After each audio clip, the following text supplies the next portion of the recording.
Firm का पुनर्गठन, साझेदारी फर्म का पुनर्गठन।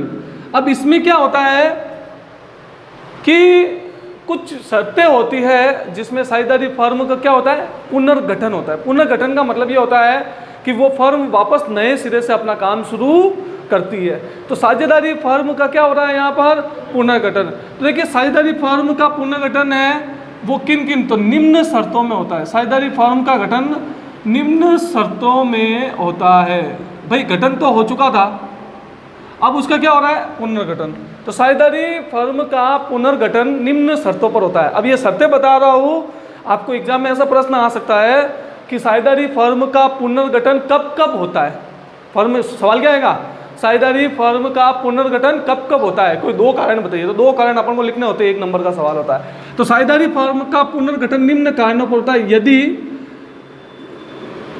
यदि पहला, नए साझेदार का प्रवेश हो, नए साझेदार का प्रवेश हो। कौन हो, नया साझेदार आए, दो जना थे, एक पार्टनर और आया, तो फर्म का क्या हो जाएगा, पुनर्गठन। अगला, साझेदार अपने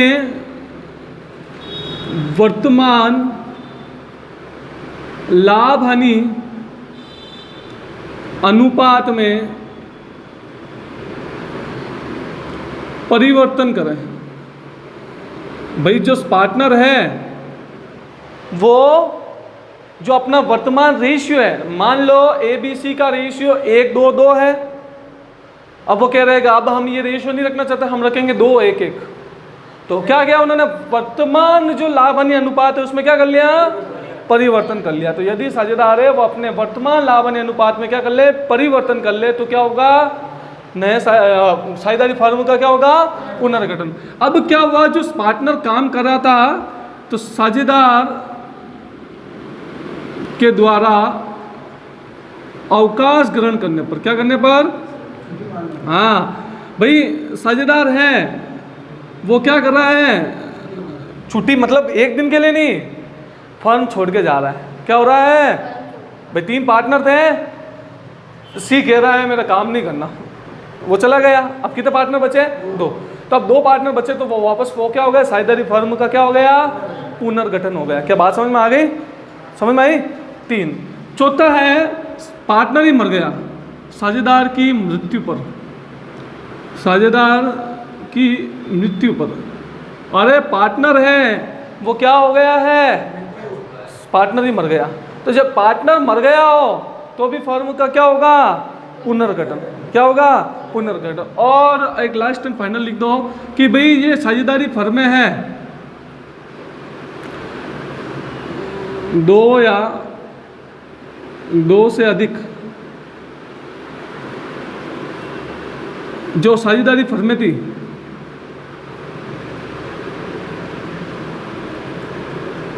एकीकरण।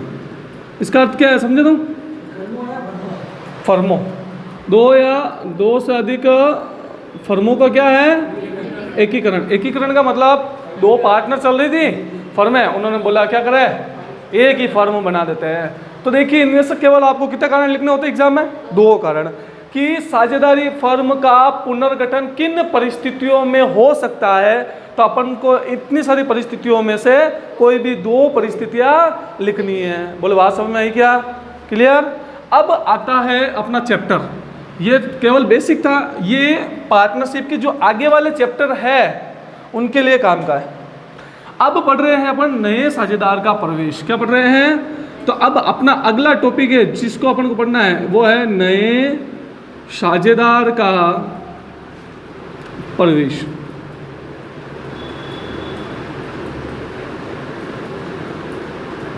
नए साझेदार का प्रवेश, इसमें क्या है,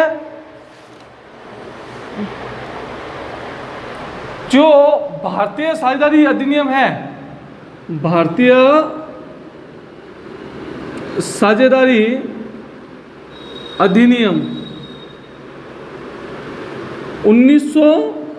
1932 भारतीय साझेदारी अधिनियम 1932 की धारा 31 के अनुसार, किसके अनुसार?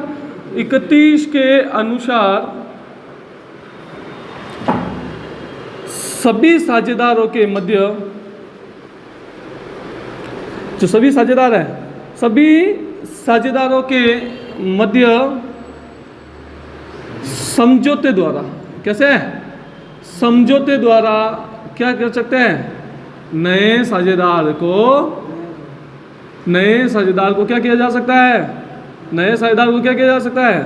प्रवेश दिया जा सकता है। क्या बात समझ में आई? नए साझेदार को प्रवेश से क्या समझते हो? एग्जाम में प्रश्न ऐसे ही आ गया उठ पटांग। नए साझेदार के प्रवेश से आप क्या समझते हो? आपको लिखना है भारतीय साझेदारी अधिनियम 1932 की धारा 31 के अनुसार सभी साझेदारों के मध्य आपस में समझौता कर लेंगे बैठ के, उस समझौते द्वारा नए साझेदार को क्या किया जा सकता है? प्रवेश दिया जा सकता है। बोलो ये बात क्लियर हुई? पक्का? और अब एक और लाइन लिखाने जा रहा हूं, वो सबसे इंपॉर्टेंट लाइन है। जो लाइन लिखाने जा रहा हूं वो सबसे इंपॉर्टेंट लाइन है कि जो नया साझेदार है, तो नए साझेदार के प्रवेश पर उसे प्राप्त अधिकार, यानी एग्जाम में प्रश्न आएगा कि नया साझेदार जब फर्म में प्रवेश करता है तो उसे कौन कौन से अधिकार प्राप्त होते हैं। जो पार्टनर है वो फर्म में प्रवेश करता है तो उसे कौन कौन से अधिकार प्राप्त होते हैं। तो नए साझेदार के प्रवेश पर उसे प्राप्त 2 अधिकार। तो पहला अधिकार है उसका, वो है संपत्तियों में हिस्सा प्राप्त करने का अधिकार। संपत्तियों में किसका? हिस्सा प्राप्त करने का अधिकार। यानी कि जो न्यू पार्टनर फर्म में आएगा, जो न्यू पार्टनर फर्म में आया है, उसको पहला क्या मिलेगा? संपत्तियों में उसका क्या मिलेगा? हिस्सा मिलेगा। तो संपत्तियों में हिस्सा प्राप्त करने का अधिकार। और दूसरा है लाभों में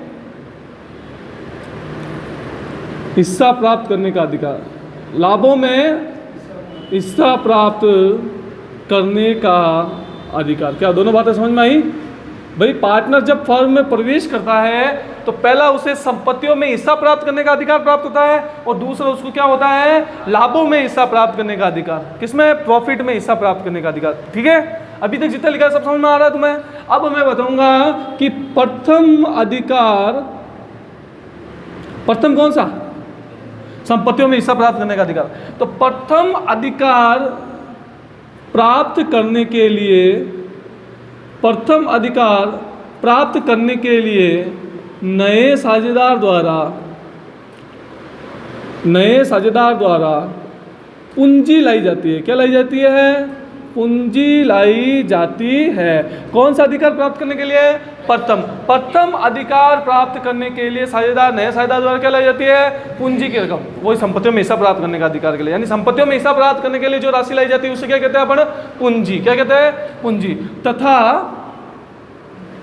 तथा जो द्वितीय अधिकार है, द्वितीय अधिकार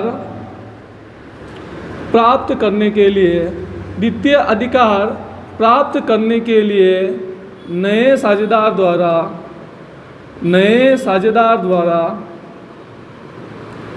ख्याति लाई जाती है। क्या लाई जाती है? ख्याति लाई जाती है। बोलो यहाँ तक समझ में आया कि नहीं आया?